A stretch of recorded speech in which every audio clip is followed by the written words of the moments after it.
So the first mechanic I want to show is something interesting between the cyclone active from euls and a few hero and item abilities.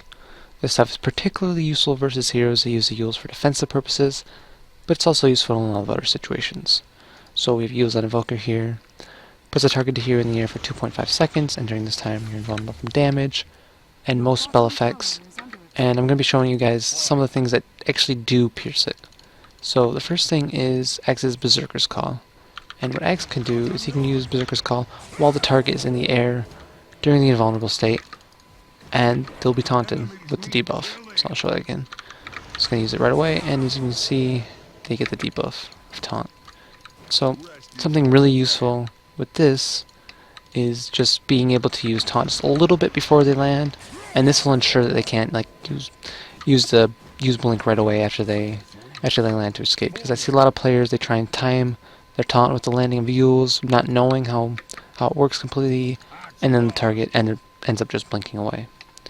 And so the next thing I want to show is an interaction between Pudge's hook and cyclone active. So what Pudge can do is he can actually just hook the target out of euls completely. So this is really useful at just punishing it. And something else also that's really useful is using euls as an offensive item on Pudge. So what you can do is you can just use euls, relocate yourself to a good position, and then get a really easy hook off. So that's pretty fun. And the last thing I want to be showing is something a little bit more common knowledge, but I still want to show it anyways. Is an interaction between Diffusal Blade and Cyclone. And what you can actually do with Diffusal Blade is actually target cycloned heroes that are in the air and purge them. So what a lot of players like to do is they like to get euls to completely dodge Omni Slash, and a good way to go about countering it as Juggernaut is actually just using Diffusal Blade while you're Omni Slashing. So I'm gonna euls, and then I'm gonna purge him while he's in the air, and then Omni Slash continues, and you'll start doing damage again. So that's the first thing. Alright, so the next mechanical tip I want to show is something that distinguishes average SF players from great SF players, and that mechanic is being able to take advantage of Shadow Fiend's ability to cast Razes while turning. The majority of players don't even know that this is something that's possible, so what they do, and what's sort of stuck with them as players, is simply using a turn command to position their hero, and then casting Raze. And it's definitely okay to do that if you're trying to hit a target that's changing position really quickly, because you'll be able to reposition your hero correctly without having to constantly cancel as many preemptive Razes. But if the target is stunned, moving in a predictable pattern, or running directly at you, then casting Raze while turning is definitely a much better technique, because it allows you to use that turn time more efficiently, because it effectively stacks the cast and the turn on top of each other, which might translate to one more Raze or one more auto attack on a target, which can have a massive difference for a high damage hero such as SF.